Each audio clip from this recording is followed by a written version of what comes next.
방금 이 소식 들었는데 이거 좀 흥행되겠습니까? 딱 11시 20분에 속보가 나온다 그래서 예. 저희 들어오기 직전에 딱 얘기가 나와가지고 저도 예. 확인하고 들어왔는데요. 예.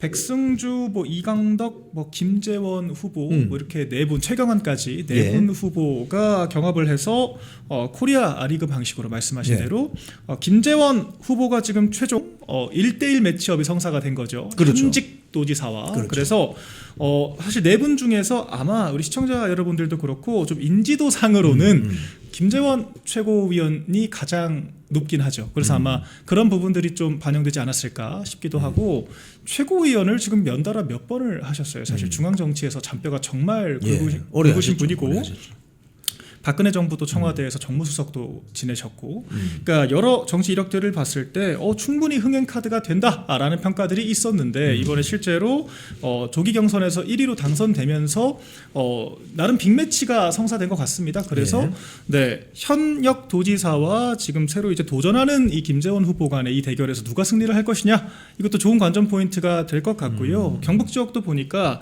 좀 권역별로 이 후보들 간에 조금 유불리가 있다라고 하더라고요. 네, 각자 공들이는 그런 영역 권역들이 있다라고 하는데 김재원 후보도 경북 지역에서 상당한 또 영향력을 행사하고 있다. 경북 어디죠? 상주인가요? 거기 국회의원 했잖아요. 맞습니다. 그래서 그렇게 평가를 또 받고 있기 때문에 저희가 경선 과정이 또 상당히 흥행되지 않을까 또 기대를 하고 있습니다. 경북 도지사 이제 선거는 사실 국민의힘이 굉장히 유리합니다. 실제적으로. 그렇죠. 그래서 괜찮은 후보만 만들어지면 무난하게 국민의힘이 당선될 가능성이 높은데 일단 김재원 후보는 경북 상주 베이스의 어떤 지역구 국회의원 경험이 있고 또 최고위원도 수차례 했고 이철우 도지사는 이제 도지사를 하면서 이분은 어떻게 보면 또 대구 베이스거든요. 그렇죠. 그래서 대구와 상주 이 대구 북부지 경북 북부 지역. 네, 북부. 이래서 이걸 하면은 상당히 좀 흥행이 될 수도 있겠네요. 관심을 불러일으킬 수 있겠습니다. 그렇죠. 그래서 이철우 지사와 사실 김재원 그 최고 같은 경우에는 이번 지방선거판이 펼쳐지기 전부터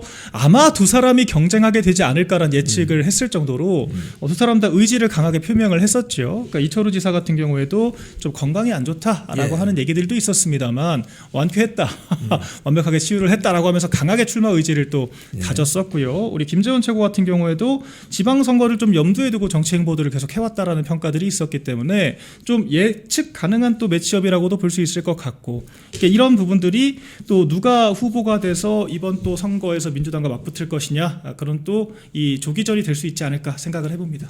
사실 이철우 도지사 같은 경우는 선거만 나서면 건강해지는 선거만 뛰어들면은 이 아픈 데가 다 없어지는 그런 어떤 체질의 소유자라고 어떤 분은 또 이야기 하시더라고요. 그래서 건강이 쾌유되었다고 하니까 한번 믿어보겠습니다. 그리고 김재원 최고위원은 보면 검사 시절에 그 특수수사, 강력수사 이걸 이름을 날린 사람입니다. 맞죠. 예, 제가 개인적으로 거의 이제 30년 다 됐네요. 그 페스카마라는 그 원양어선 공포의 원양어선 그 집단 살인 사건 그거를 수사를 했던 담당 검사죠.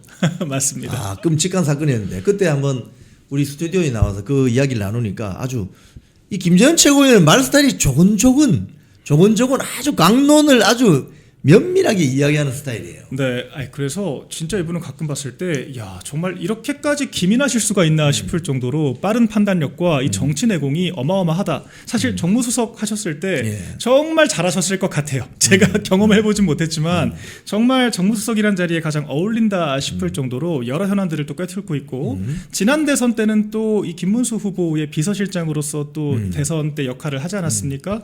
이런 부분들을 봤을 때 물론 사안마다의 후보로는 갈릴 수 있겠지만 이분이 굉장히 매섭고 날카로운 정무적인 판단을 할 수 있는 사람이다라고 하는 데는 이견이 없을 것 같고요. 이제 또 우리 이철우 지사 같은 경우에는 지도부의 수차례 또 힘을 실어줬던 또 이제 그런 메시지로도 많은 호응을 받았었습니다. 맞습니다. 그러면서 사실 한동훈 씨가 경북 갔을 때 나가보지도 않았던 그런 광역단체장 중에 한 분이셨잖아요.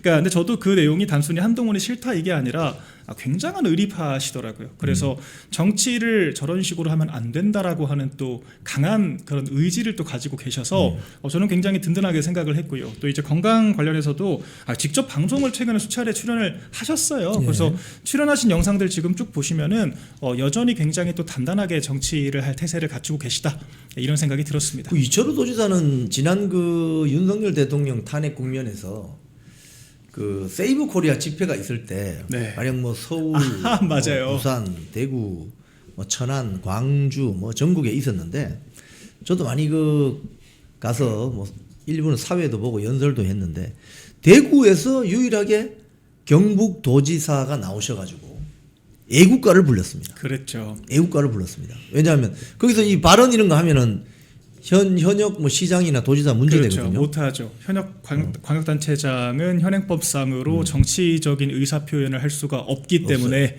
그래서 그 자리에서 또 애국가를 불렀는데 그걸 보고 제가 이분 애국자구나. 그러니까요. 사실 그 핑계로 안 나와 볼 수도 있는 건데 맞습니다. 나오셔가지고 또 이렇게 의지를 보여주셔가지고 당시 또 많은 언론들이 굉장히 또 주목을 했었어요. 맞습니다. 네, 그래서 애국가로 메시지. 그 당시에 뭐 같은 영남이지만 부산시장, 뭐 경남도지사, 울산시장은 세이브 코리아 그 집회 안 나온 것 같은데요. 그랬죠. 그때 그 홍준표 시장도 본인이 좀 나오기가 그래서 그랬는지 네. 그 사모님이 출동했어요. 그랬었죠. 사모님이 출동해서 뭐 네. 이 나오신 분들하고 사진 찍고. 근데 이철우 도지사는 직접 나오셨습니다. 그래서 애국가를 부른 그 장면을 제가 선명하게 기억합니다. 애국자입니다. 네. 그때 그 대전 집회할 때 제가 그 사회를 봤는데 그때 대전의 이장우 시장, 네. 대전시장이 나오셨어요. 예. 네, 그래서 인사도 하고 어허. 그 기억이 납니다. 네. 어쨌든 김재원 최고위원, 그 다음에 이철우 경북도지사가 경북도지사 자리를 놓고 국민의힘 예비 경선 최종 후보로 결정됐다는 소식을 일단 드리겠습니다. 자, 지금 이정현 공관위원장 이야기 좀 할게요. 저 아침부터 이제 쭉 이렇게 조간신문을 보니까 네. 그 어떤 기자는 자기 기사 말미에 진짜 하고 싶은 이야기를 남기는 수가 있거든요. 그렇죠. 그러니까 방송 기자는 자기 그 오프닝 멘트, 클로징 멘트에 그걸 남기는 수가 있고, 네. 신문 기자는 막 쓰다가 이제 뒷부분에 살짝 여운을 남기는. 제가 저 중앙일보 오늘 한국일보 기사를 보면서 그걸 느꼈는데, 네. 근데 데스크들은 심정이 그게 아닌가 봐요. 네. 뭐 중앙일보는 일단은 지금 중앙일보의 또 논조가 국민의힘을 많이 조져대는 그런 게 많지 않습니까? 그렇죠. 한국일보 뭐 굉장히 중립적이라고 하지만 그래도 보수 신문은 아니니까. 그렇죠. 근데 그 기자들이 써놓은 말 중에 하나가 딱 제 눈에 들어온 게 바로 노이즈 마케팅입니다. 네. 저는 이 이정현 공관위원장이 지금 어떻게 보면 대구, 부산, 서울이 남아 있기 때문에 이번 지방선거의 공천은 거의 한 절반 정도 남아 있다라고 네. 보는데, 야, 이런 노이즈 마케팅을 하면 후보 입장에서는 돈 안 들이고 선거 운동하는 효과 있는 거 아니에요? 그럼요. 아니, 그러니까 사실 우리가 악플보다 무풀이 낫다, 무풀보다 악플이 낫다라고 하지 않습니까? 근데 지금 사실 경선이 뭐 파행이다, 뭐 논란이다, 뭐 이런 식의 표현들을 사용하는 분들도 계십니다만, 네. 어쨌거나 언론 헤드라인에 이름이 걸리고 누가 어떤 지역에 출마해서 준비를 하고 있다라고 하는 사실이 각인되는 것만으로도 선거 캠페인이 될 수가 있죠. 예. 그래서 지금도 보시면 뭐 충북이 됐건 뭐 대구가 됐건 부산이 됐건 뭐 여러 지역들이 각자 파열음이 없는 지역이 없었습니다. 그런데 결과적으로 보면은요, 각 지역들이 뭐 경선 과정으로 좀 정리가 되는 과정에서 어떤 후보들이 나왔는지 자연스럽게 마케팅이 되는 효과가 좀 있었거든요. 특히 지금 충북 같은 경우에는 조기령 후보가 아직 들어올지 말지 확정이 안 됐지만 저는 반드시 설득해서 데려와야 한다라고 생각을 들어와야죠. 하는데, 들어와야죠.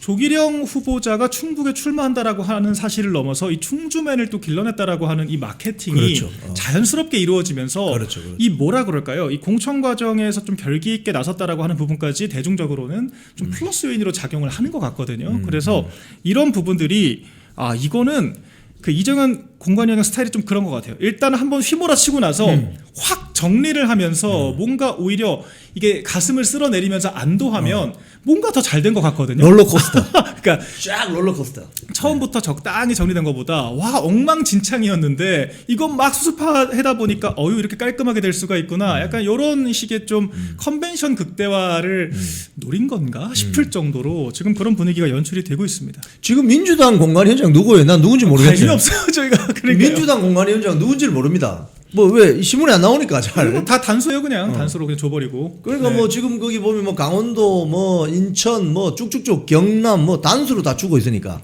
근데 지금 이정현 공관위원장이 지금 보면은 방금 말씀하신 그게 맞는 것 같은데요. 처음에 그 판을 만약 한번 센 충격으로 흔들어 버린 다음에 네. 그러면 거기에 이제 소위 말해서 그 판에 기득권을 가지고 있던 소위 말해서 쩐주들이라고 할까요? 예. 네. 중진 카르텔 있잖아요. 그렇죠. 지분들이 다 있죠. 중진 카르텔이 갑자기 그냥 균열이 일어나면서 화들짝 놀랐는데 이게 지금 제일 심한 곳이 대구 아닙니까? 맞습니다. 이거 중진 카르텔이 흔들어버린 이 효과는 아주 좋은 것 같은데요. 사실 메시지가 감동이 있죠. 사실 이렇게 해서 경선으로 결국 간다라고 하더라도 어쨌거나 국민의힘의 공관위에서 이렇게 다선 중진급들이 다 우수수 대구 지역에만 나와가지고 경선하는 거에 대해서 경각심을 가지고 있고 확실하게 메시지를 주는구나 예. 라고 하는 거를 각인시킨 거죠. 혁신 공천을 하겠다라고 하는 의지. 그래서 사실 제가 봤을 때 최종적으로는 전원 다 참석을 하진 않을 것 같고 예. 경선이란 대원칙을 좀 지키되 예. 우리가 좀 국민적으로 너무 후보 난립했다라고 하는 이제 그런 식의 이미지를 좀 최소화할 수 있는 아마 그런 타진안을 지금 만들고 있는 것 같습니다. 그래서 결론적으로 대구도 잘 정리가 된다라고 하면요. 어쨌거나 공정한 경선 그리고 우리가 충분히 국민적으로 혁신 공천이라고 하는 평가를 받을 수 있는 그런 경선 과정을 만들 수 있게 되지 않을까 생각이 되고 근데 정말 저희가 꿈보다 해몽이라고 하잖아요. 네. 근데 대구 지역이 어마어마한 그런 좀 이권 카르텔 뭐 이렇게 지분에 대한 그게 있는 것 같더라고요. 저도 잘 몰랐습니다만 그래서 이 정도로 사실 강하게 치고 나가지 않으면 과연 이 공관위에서 대구 지역에 대한 이 경선 공천에 대해서 주도권을 가져올 수 있었을까? 전 싶은 생각도 들어요. 그래서 오히려 이렇게 강하게 딱 충북 그 현역 도지사 컷오프 시켜버리고 나도 진짜 컷오프 될 수 있는 거 아니야? 라고 이제 긴장을 하기 시작하니까 오히려 더 좀 활기가 도는 저는 그런 느낌도 있어서 근데 물론 잘 정리가 되는 게 가장 중요하겠죠. 예. 이렇게 해서 활기만 돌고 엉망이 되면 안 되고 오늘 장덕 대표께서 입장을 그래서 또 내셨어요. 어떤 입장을 굉장히 냈죠? 조심스럽게. 그러니까 공정한 이런 공천 과정에 대한 당부, 그러니까 경선에 대한 좀 대원칙에 대해서 좀 천명을 한 느낌으로 저를 읽었거든요.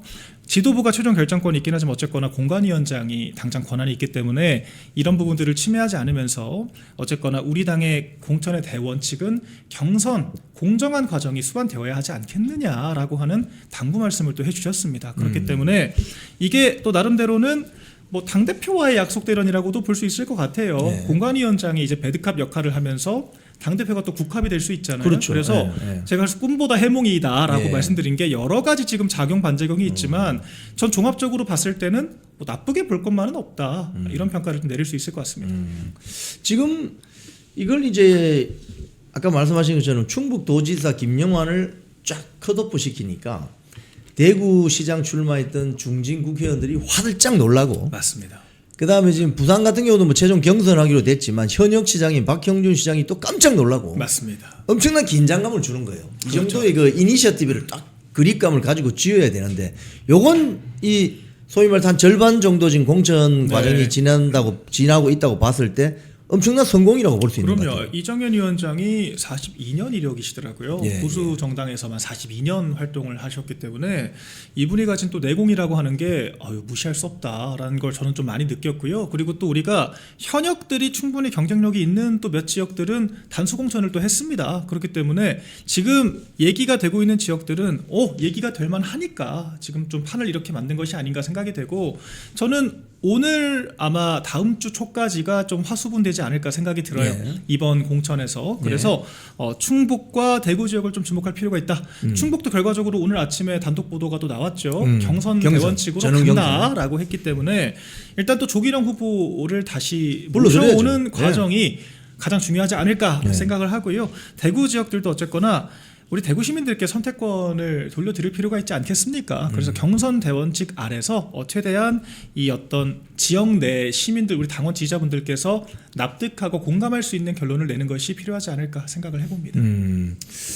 지금 그 이번에 그 경선 과정에서 사실 대구의 그 주호영 의원의 어떤 그 망언, 저는 망언이라고 표현하겠습니다. 망언 맞죠. 이 완전히 국민들 분열시키고 특히 영남 지역이 아닌 충청이나 호남 지역, 수도권 지역, 강원도, 제주도에 살고 있는 국민의힘 지지층에게 어마어마한 마음의 상처를 주는 망언을 했는데 제가 봤을 땐 저분은 이번에 이 대구시장 경선에서 뭐 어떻게 이제 뭐 최종 후보로 못 가게 되면 네. 결국 국회의원 이제 2년 남은 거 아닙니까 임기. 그렇죠.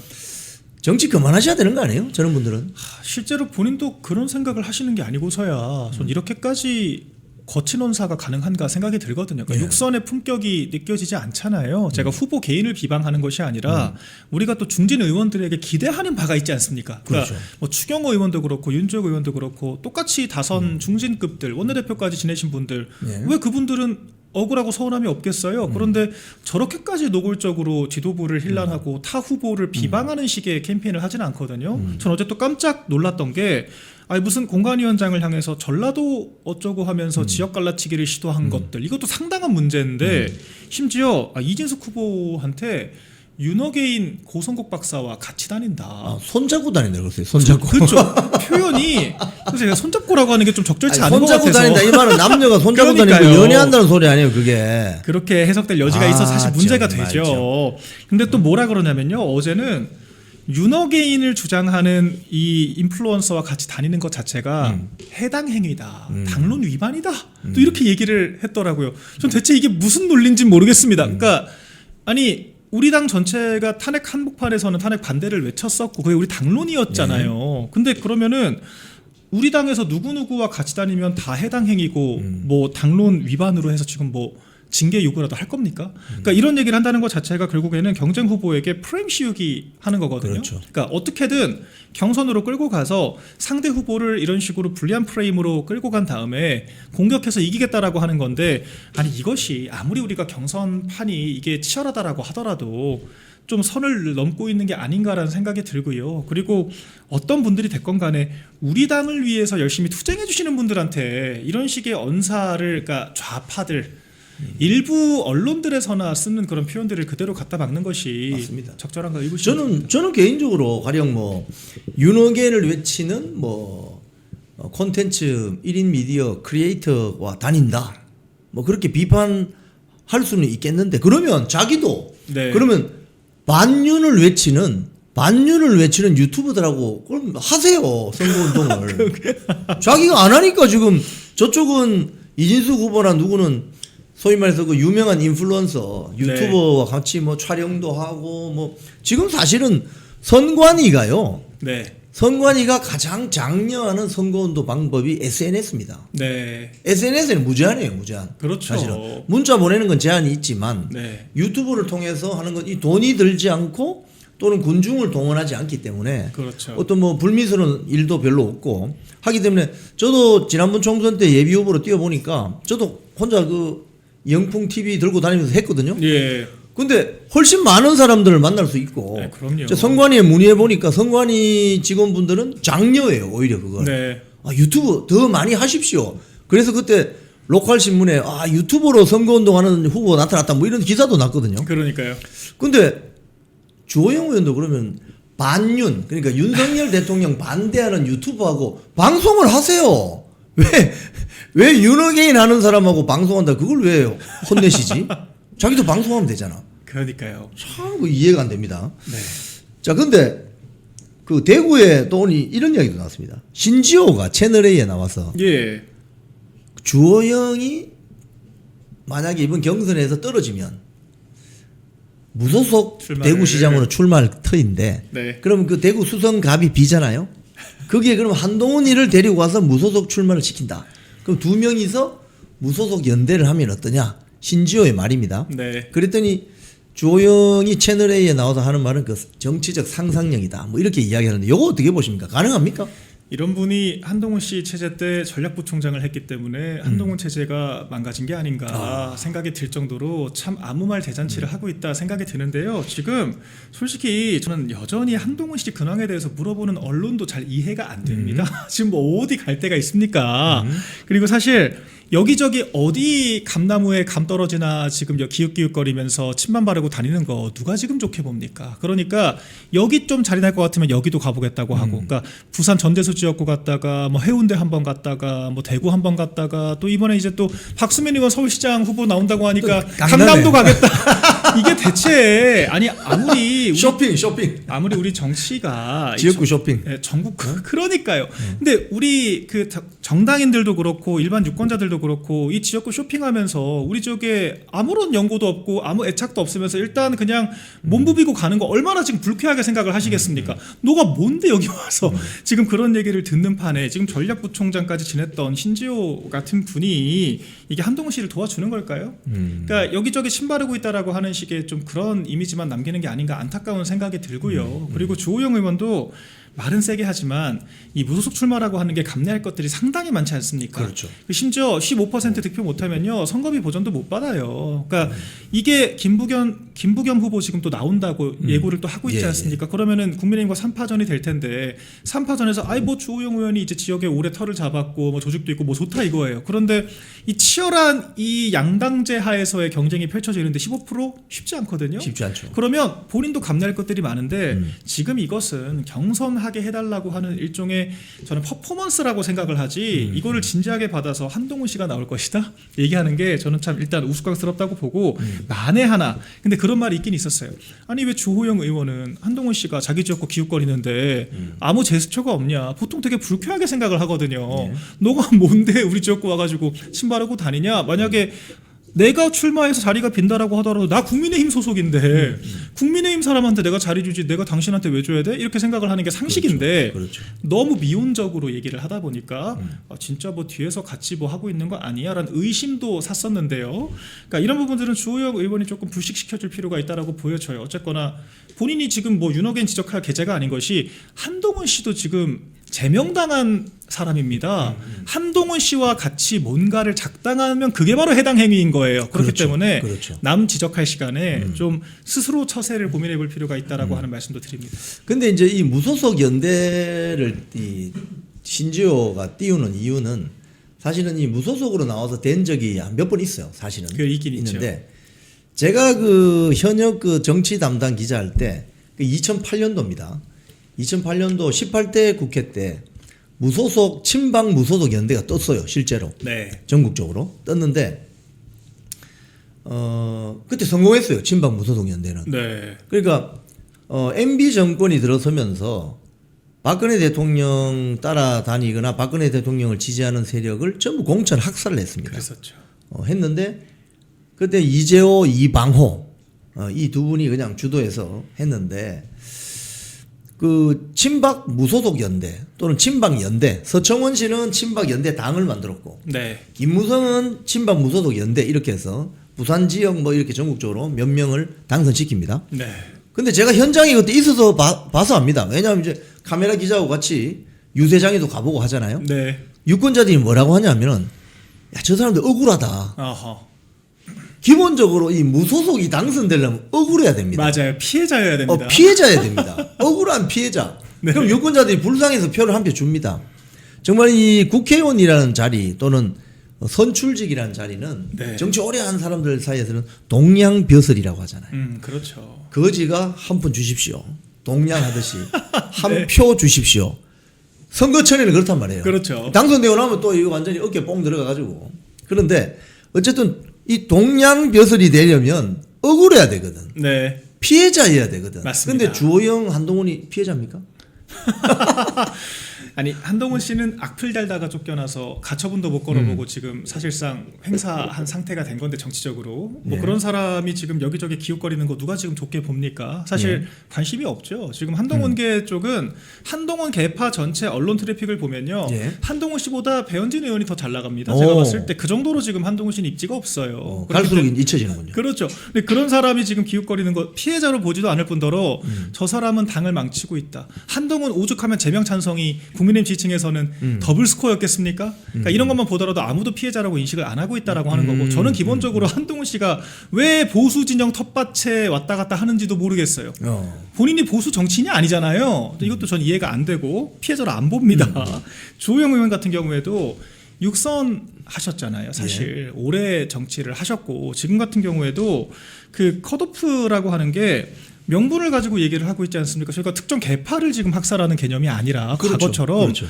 다선 중진급들이 특히 현역으로 지금 배지를 달고 있는 분들이 시장 선거에 이제 우리가 정말 당이 어려울 때 수도권 같은 데 도전하는 것이 아니라 대구에만 후보 난립을 하는 것이 적절하냐라고 하는 이거 충분히 논박이 가능한 이슈예요. 그렇기 때문에 컷오프가 된다라고 해도 일부는 아 이거 억울하다라고 보실 수도 있겠지만 아까 예시로 들어주셨던 그 성공했던 무소속 연대와 비교했을 때는 많이 궁색하거든요. 전혀 억울하지 않죠. 그리고 지금 쓰는 언어 자체가 이게 남들을 굉장히 무차별 공격을 하면서 오히려 피해자를 만들고 있잖아요. 지금 사실은요.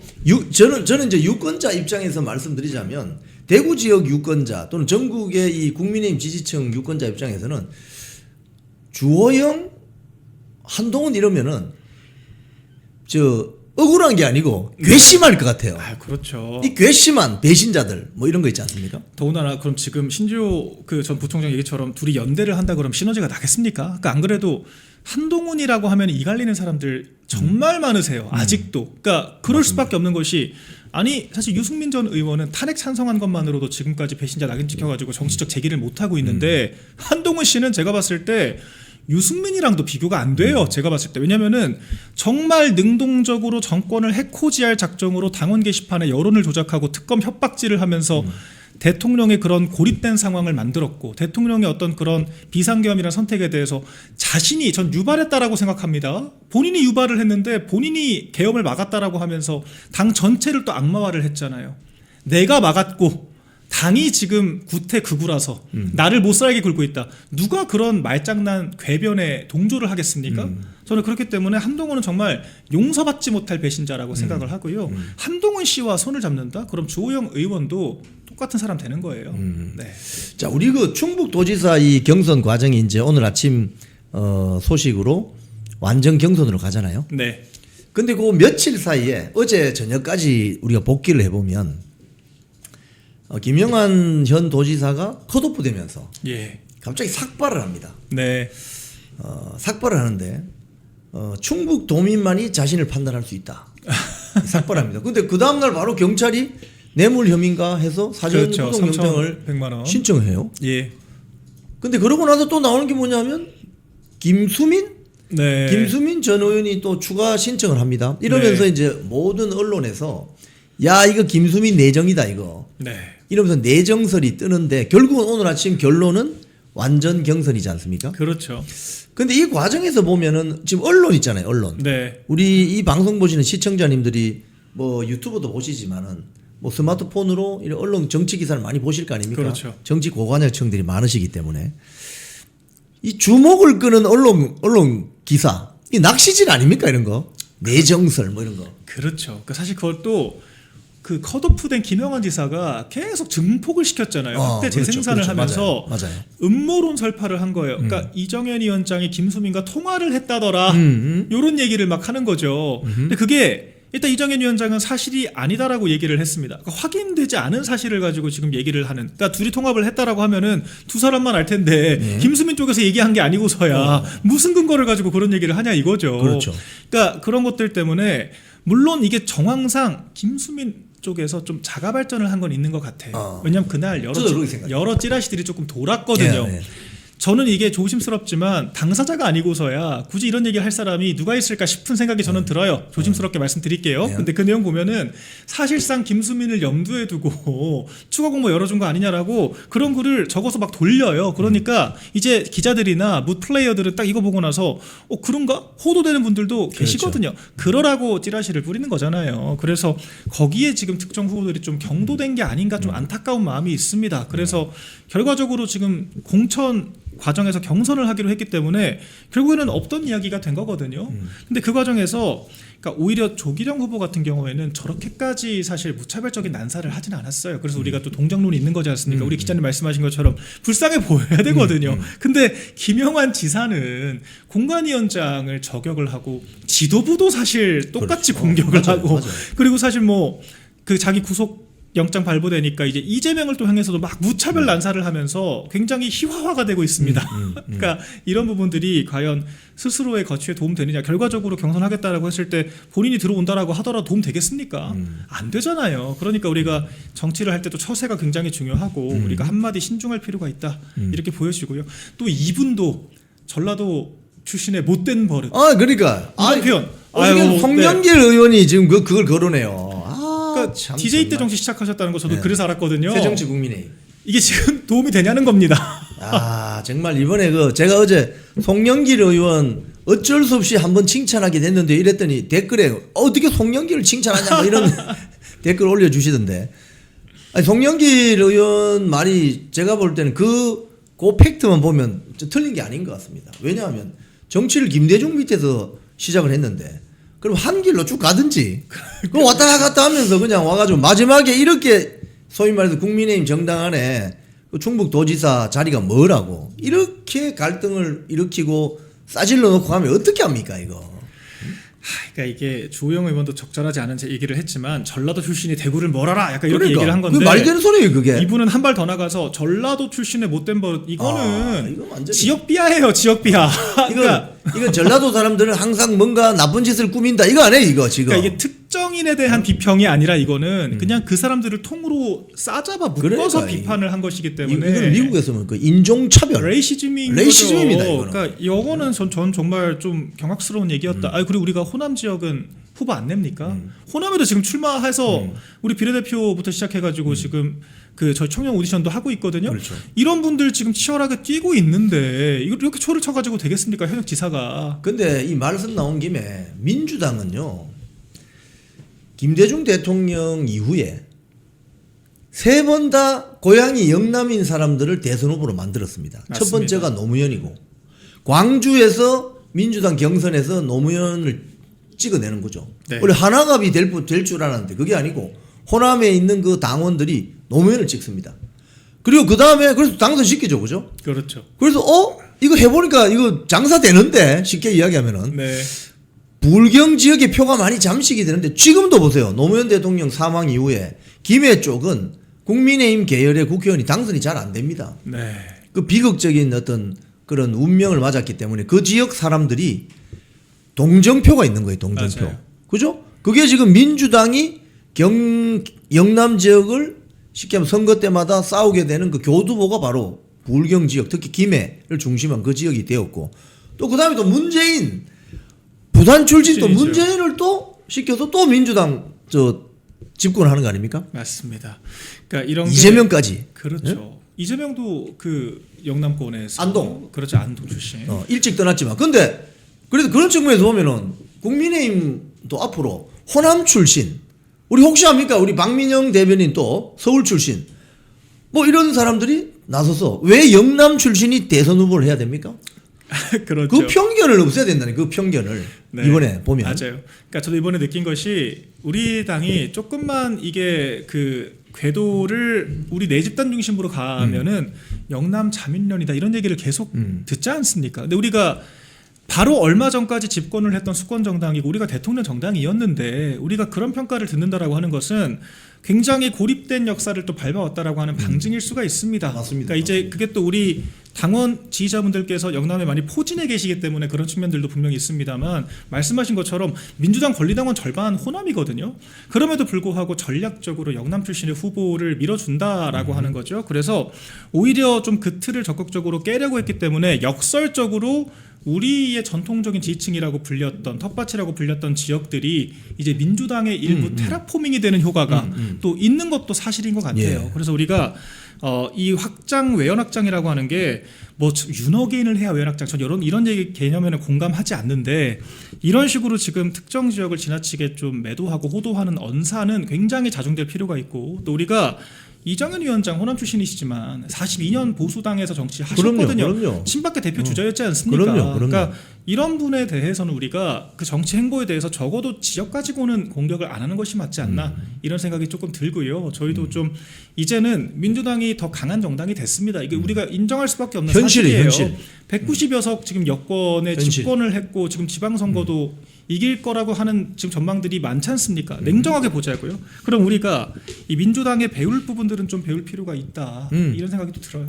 사실 여러분 이 국민의힘 계열 그러니까 그 전에 새누리당 한나라당 시절만 하더라도 대한민국 정치의 주류는 보수 우파였습니다. 그런데 박근혜 대통령 탄핵 이후에 보수 정치계가 완전히 괴멸 상태에 들어갑니다. 지금은 민주당이 더 주류입니다. 주류 정치계에서 이걸 인식을 못하는 거예요.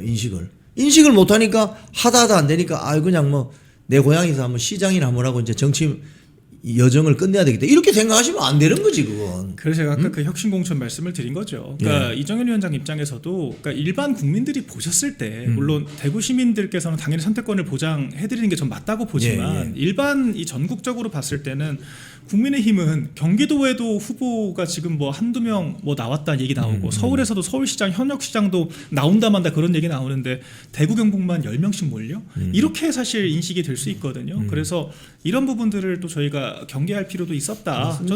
저는 그래서 그 고뇌가 이해가 됩니다. 그래서 지금 뭐 누가 옳은 말 하는 그런 개념이 아니라 우리 정당이 앞으로 어떤 방향으로 나아가는 것이 맞는가 좀 종합적인 고려가 필요할 것 같습니다.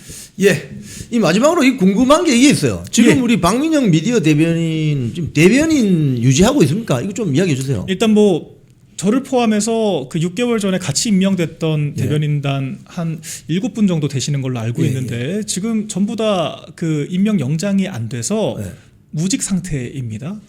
당장은요. 임기가 6개월이에요? 6개월 임기를 원래 그런 시스템이 없었는데 이번 지도부에서는 조금 더 대변인단들도 좀 퍼포먼스에 대한 평가를 또 하고 우리가 또 활동을 좀 액티브하게 만들자라고 하는 취지에서 임기제를 처음으로 도입한 것으로 저는 알고 있어요.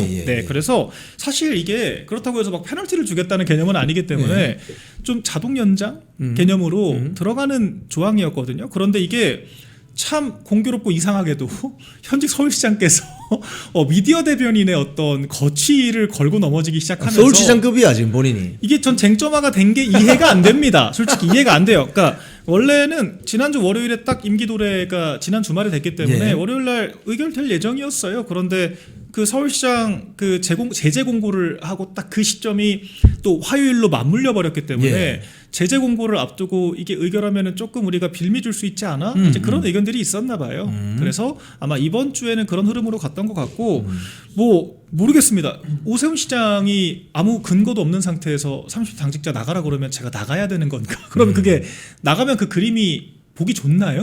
전 이상한 것 같거든요. 이상한 거죠. 그래서 아니 대변인을 지금 당 대변인을 열심히 활약 중인 뭐 지상파 종편 뭐 유튜브 채널에 막 하루 종일 다니면서 당의 어떤 정강 정책이나 이런 지방선거 국면에서의 어떤 당의 장점 이런 것들을 설파하고 홍보하는 이 대변인을 광역자치단체장 선거에 나온 자가 그걸 흠집내고 재임용하면 안 된다고 하는 이거 그럼 당대표한테 대드는 거 아닙니까? 당권에 개입하는 거죠. 당무 개입하는 거죠. 그리고 더군다나 심지어 현역 그 광역 단체장을 넘어서 후보로 이제 나와 있잖아요. 이제 그럼 그만하셔야죠. 그러니까 후보가 당무에 개입하는 것은요 선수가 심판 잡돌이하는 겁니다. 그렇죠. 이거는 말이 안 되는 지금 상황이기 때문에 저는 그 측근분들도 더 이상 이런 이상한 요구를 좀 그만하시는 게 맞는 것 같아요. 그리고 100번 1000번 양보해서 제가 오세훈 시장에 대해서 비판을 한 것도 가만히 있는데 제가 그랬습니까? 당대표에 대해서 사퇴를 하라. 이게 맞나요? 저는 광역단체장이 당대표 사퇴하라고 얘기하는 걸 처음 들어봤습니다. 그리고 사실 논리도 안 맞지 않습니까? 아니 정당 때문에 마치 지지율 밀리는 것처럼 핑계를 대는 부분에 대해서 제가 바로 잡은 거죠. 근데 그걸 가지고 지금 나가라고 하시는 거면 너무 이거는 궁색하지 않나요? 그러니까 이런 부분들은 그러니까 정치인들 처세가 중요하고 다 평가를 받는데 지금 경선 앞두고 당원들께서 어떻게 생각을 하시겠습니까? 이런 부분도 좀 돌아보셨으면 좋겠고 그래서 저는 더 이상 이런 좀 생트집을 안 잡았으면 좋겠습니다. 어쨌거나 다음 주라도 빨리 재임명이 돼야 이분들 지금 직함도 없는 상태에서 방송 나와가지고 지금 뭐라고 논평을 합니까? 자연인이라고 소개를 할 수 없잖아요. 그리고 사실 이분들이 지금 당장 대여투쟁도 해야 되고 메시지를 내고 논평을 써야 되는데 지금 명의가 못 나가지 않습니까? 이게 뭐냐는 거죠. 소는 누가 키우는 겁니까 그러면? 소는 키워야 되지 않습니까? 그렇죠. 일하는 사람들 좀 그만 괴롭히셨으면 좋겠다. 그러니까요. 말씀드립니다. 자, 오늘 우리 대담 정리하면서 마지막으로 우리 시청자님들께 한 말씀 부탁드리겠습니다. 네, 저희가 또 금요일에 이렇게 인사를 드리게 됐습니다. 지금 또 여러 당내 상황들이 있는데요. 사실 공천 과정은 제가 누차 말씀드리지만 늘 시끄럽습니다. 이게 정치의 본질은 제가 봤을 때 야당 민주당과 싸우는 것도 중요하지만 우리 조직 안에 우리 당 안에서의 이 욕망과 이해관계를 조율하는 게 가장 어렵고 가장 중요하다는 생각이 듭니다. 그 욕망이 가장 크게 이 증폭되는 순간이 이 공천 과정 아니겠습니까? 그렇기 때문에 아이고 이 정도는 잡음도 아니다. 너그럽게 좀 생각을 해주시고 우리 지도부가 또 잘 가름하기 위해서 노력을 하고 있으니까요. 혹시 필요한 부분이나 이런 부분들은 꼭 개선해야 한다라고 생각이 드신다면 언제든지 뭐 저도 좋고 우리 지도부 관계자들도 좋고 말씀을 주시면 저희가 잘 살펴보겠다 이런 말씀 마지막으로 드리겠습니다. 네, 오늘 출연해 주셔서 고맙습니다. 감사합니다. 네, 내주에 뵙겠습니다. 네. 쿵TV를 사랑하시는 시청자 여러분, 대한민국은 지금 체제 전쟁 중입니다. 연성 파시즘 체제로 갈 것이냐 아니면 자유민주주의 체제를 지킬 것이냐, 이를 위해서는 결단과 용기가 필요합니다. 국민의힘 장동혁 지도부가 흔들리고 있습니다. 당 안팎에서 많이 흔들어댑니다. 당의 중진이라는 정치 원로 그룹들이 장동혁 체제를 마구 흔들어댑니다. 이건 박근혜 대통령 탄핵 이후 바른정당 세력과 함께해라는 신호이기도 합니다. 이렇게 되면 국민의힘 자유민주주의 우파 정당은 역사의 뒤안길로 퇴행할 수밖에 없는 위기를 맞을 수 있습니다. 민주당의 정보통신망법이 통과되어서 오는 7월부터 시행이 됩니다. 이렇게 되면 언론 자유 훼손은 물론이고 자유우파 유튜버들의 산업 생태계에 심각한 지장이 예상됩니다. 여러분, 어떻게 해야 되겠습니까? 여러분들의 도움이 필요합니다. 여러분들이 우잘사 회원에 가입하셔서 대한민국 체제 전쟁에 승리하고 국민의힘 장동혁 지도부를 지켜내고 정보통신망법을 비롯한 언론 자유를 심각하게 훼손하는 여당발 공세에 대응해 주시기 바랍니다. 우잘사 회원 많이 가입하셔서 함께 가는 여정을 만들어 갑시다. 감사합니다.